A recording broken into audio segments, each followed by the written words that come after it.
নমস্কার বন্ধুরা, আমি লিপিকা। গঙ্গাসাগর কুকিং চ্যানেলে আপনাদের সবাইকে স্বাগত। বন্ধুরা, চলে এসেছি আজকের আরও একটা নতুন রেসিপি নিয়ে। আজকের বানাবো ফুলকপি দিয়ে একদম নতুন ধরনের একটা রেসিপি। ফুলকপি খেতে খেতে যখন একদম খেতে ভালো লাগবে না, তখন এই রেসিপিটা অবশ্যই একবার বানিয়ে নেবেন।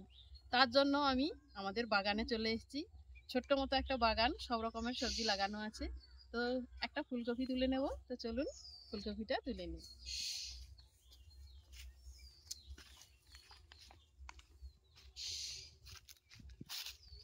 বেশ কয়েকটা হয়ে আছে এখনো।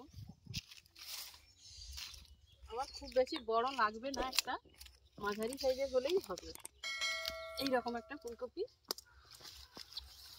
তুলে নিই।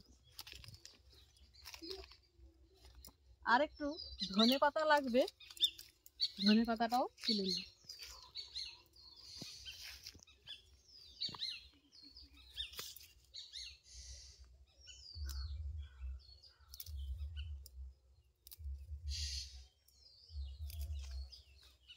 খুব বেশি লাগবে না, অল্প একটু হলেই হয়ে যাবে।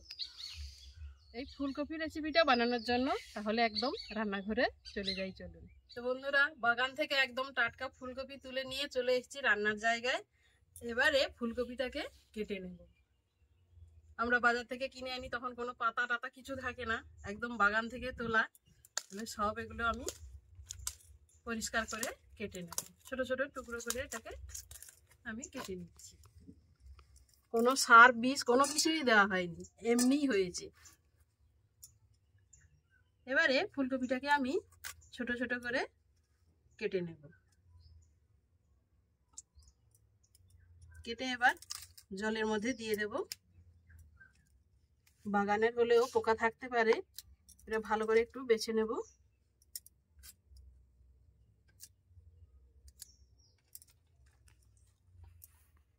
এই বোটার দিকের অংশগুলো কিন্তু আমি নেব না, এগুলো আমি ফেলে দেব। ঠিক এইভাবে আমি কেটে নিয়েছি। এবারে কপিটাকে খুব ভালো করে ধুয়ে নেব। এবারে কপিটাকে আমি ভাপিয়ে নেব। তার জন্য একটা উনুন ধরিয়ে কড়া বসিয়ে দিচ্ছি। উনুন ধরিয়ে একটা কড়া বসিয়ে দিয়েছি। কড়াতে দিয়ে দিচ্ছি বেশ কিছুটা পরিমাণে জল। দিয়ে আমি ফুলকপিটা এর মধ্যে দিয়ে দিচ্ছি।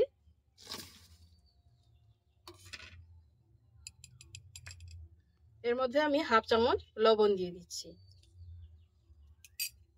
ফুলকপি রান্না করার আগে একটু লবণ দিয়ে যদি ভাপিয়ে নেওয়া যায়, এর মধ্যে যদি কোনো পোকা থাকে সেটা বেরিয়ে যাবে, আর ফুলকপির যে একটা গন্ধ থাকে সেটাও চলে যাবে। সেই জন্য এইভাবে একটু ভাপিয়ে নিলে রান্নাটা খেতে খুবই ভালো লাগে।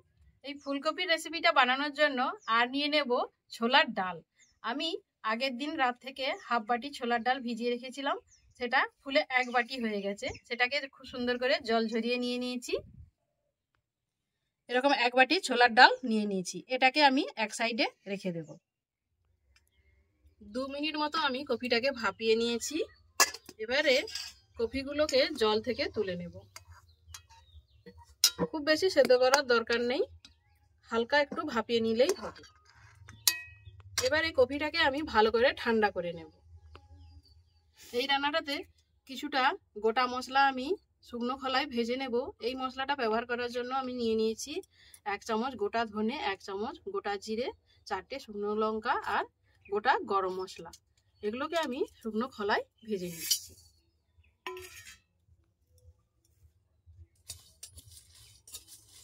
খুব বেশি এটা ভাজার দরকার নেই, মোটামুটি হালকা একটু ভাজা হয়ে গেলে এটা আমি নামিয়ে নেব।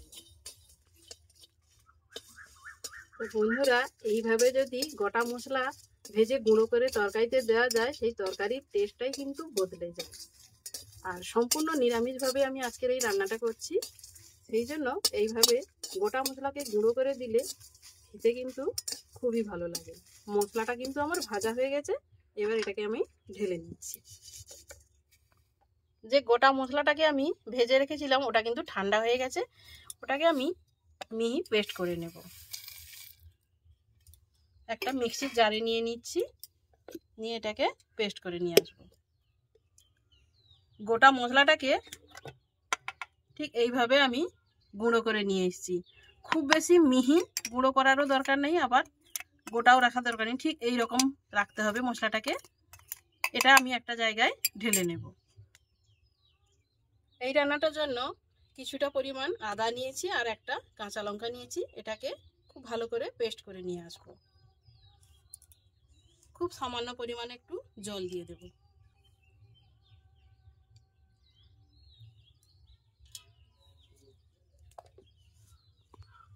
আদা আর কাঁচা লঙ্কার একটা খুব সুন্দর পেস্ট তৈরি করে নিয়ে এসেছি।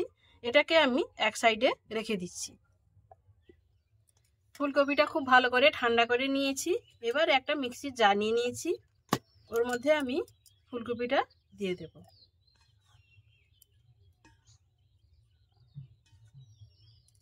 আর যে ছোলার ডালটা ভিজিয়ে রেখেছিলাম ওটাও ওর মধ্যে দিয়ে দিচ্ছি।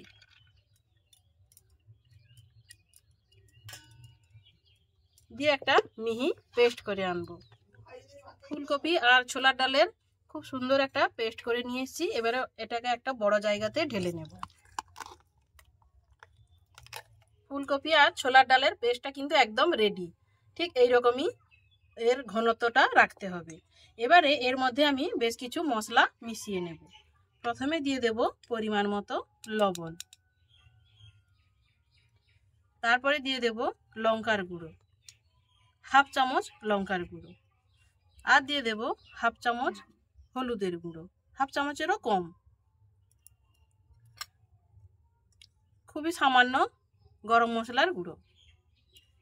আর যে ভাজা মশলাটা আমি গুঁড়ো করে রেখেছি তার থেকে হাফ চামচ এখানে দিয়ে দিচ্ছি। আর এর মধ্যে দেব বেসন। বেসনটা এবারে 4 থেকে 5 চামচ আমি দিয়ে দেব।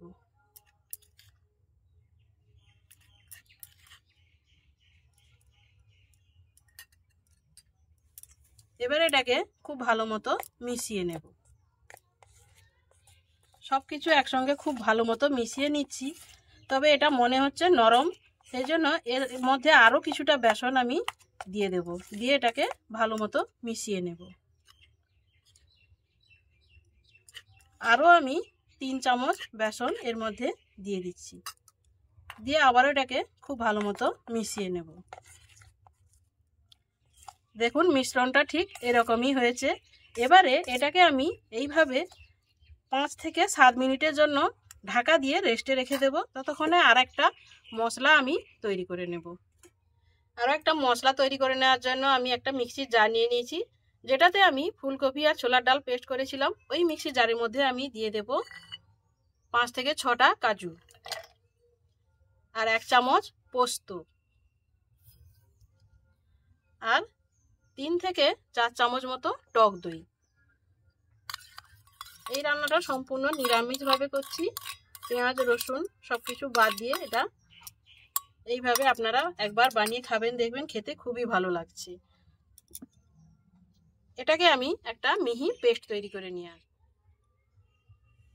কাজু পোস্ত আর টক দই খুব সুন্দর একটা মিহি পেস্ট তৈরি করে নিয়ে এসেছি। এবারে আমি উনুনে একটা কড়া বসিয়ে দিচ্ছি। উনুন ধরিয়ে কড়া বসিয়ে দিয়েছি। কড়াতে এবার দিয়ে দেব সর্ষের তেল। আমি এই রান্নাটা কিন্তু সর্ষের তেলেই করব। আমি এবার ফুলকপি আর ছোলার ডালের কোপ্তাগুলো ভেজে নেব, সেই জন্য একটু বেশি পরিমাণে তেল দিয়েছি। খুব বেশি নয়, মোটামুটি। এগুলোকে আমি ডিপ ফ্রাই করব না, এটা শ্যালো ফ্রাই করে নেব, সেই জন্য ঠিক এই মাপে তেলটা দিয়েছি। তেলটা খুব সুন্দর গরম হয়ে গেছে। এবারে আমি একটা একটা করে ঠিক এই মাপে বড়া মতো ভেজে নেব।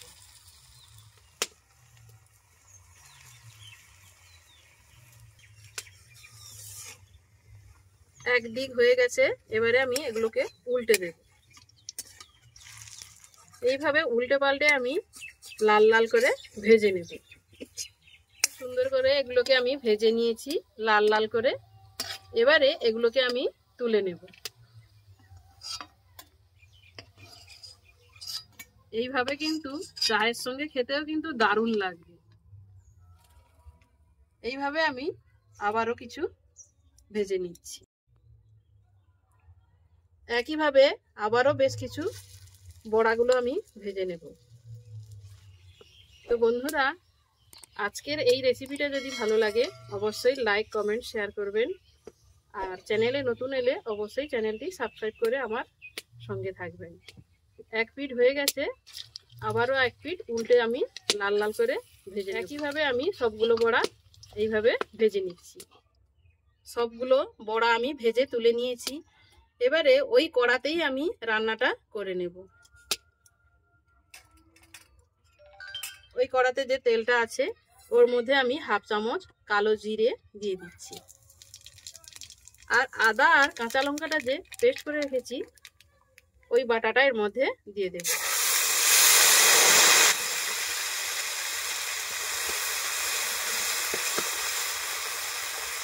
দিয়ে বেশ কিছু সময় এটা ভেজে নেব। আদার কাঁচা গন্ধটা যতক্ষণ থাকবে ততক্ষণ আমি এটা ভেজে নেব। এবারে এই মশলার মধ্যে আরও কিছু মশলা আমি অ্যাড করব। পরিমাণ মতো লবণ দিয়ে দিচ্ছি, আর দিয়ে দেবো হাফ চামচ মতো গরম মশলার গুঁড়ো দিয়ে খুব ভালো মতো এটা মিশিয়ে নেব। কাজু, পোস্ত আর টক দই যে পেস্টটা করে রেখেছিলাম ওটা আবার এর মধ্যে আমি ঢেলে দিচ্ছি। মিক্সিটা ধুয়ে বেশ কিছুটা জল আমি এর মধ্যে দিয়ে দিচ্ছি। দিয়ে এটাকে ভালো মতো আমি একটু ফুটিয়ে নেব।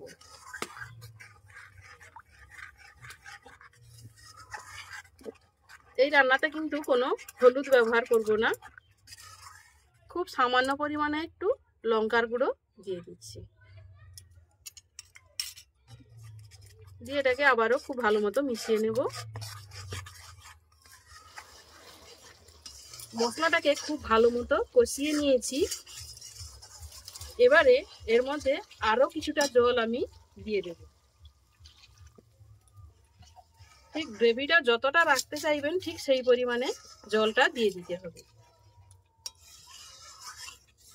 এবার এই গ্রেভিটা যতক্ষণ না ফুটে উঠছে ততক্ষণ আমি অপেক্ষা করব।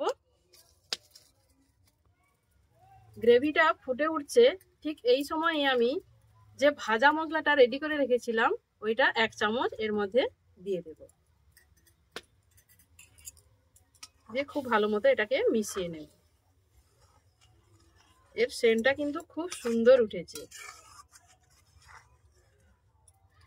এবারে বড়াগুলো আমি এর মধ্যে দিয়ে দিচ্ছি।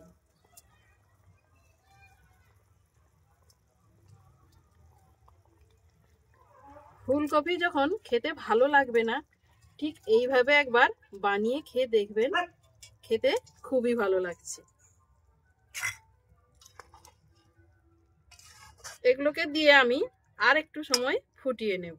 খুব বেশি সময় ফোটানোর কিন্তু দরকার নেই, খুব অল্প টাইমের মধ্যে কিন্তু এটা রান্না হয়ে যায়। এবারে এর মধ্যে আমি এক চামচ মতো চিনি দিয়ে দিচ্ছি। একটু মিষ্টি মিষ্টি লাগলে এই নিরামিষ রান্নাটা খেতে কিন্তু খুবই ভালো লাগে। আর দিয়ে দেব এক চামচ মতো ঘি।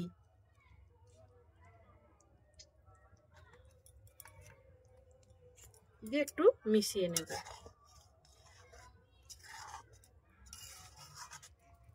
ঠিক নামিয়ে নেওয়ার আগেই এক মুঠো ধনেপাতা কুচি আমি এর মধ্যে ছড়িয়ে দিচ্ছি। ধনেপাতাটা দিলে এর টেস্টটা খুব সুন্দর হয়। তো বন্ধুরা, ফুলকপি খেতে খেতে একদম সবারই ফুলকপির প্রতি একটা অনীহা এসে যায়। ঠিক এইভাবে একবার রান্না করে খাবেন, দেখবেন ফুলকপি খাচ্ছেন না কি খাচ্ছেন কিছুই বোঝাই যাবে না। কিন্তু এইভাবে একবার বানিয়ে খাবেন। এটা কিন্তু একদম রেডি হয়ে গেছে। এবার এটা আমি নামিয়ে নেব।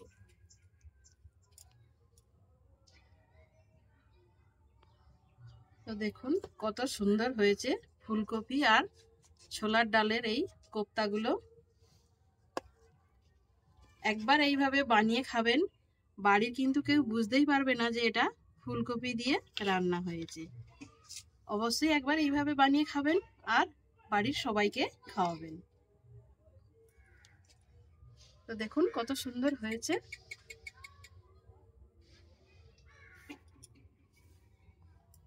তো বন্ধুরা, রেসিপিটা ভালো লাগলে অবশ্যই লাইক করবেন আর বন্ধুদের মাঝখানে শেয়ার করে দেবেন। দেখা হচ্ছে অন্য কোনো নতুন ভিডিওতে। ততক্ষণে ভালো থাকবেন, সুস্থ থাকবেন। নমস্কার।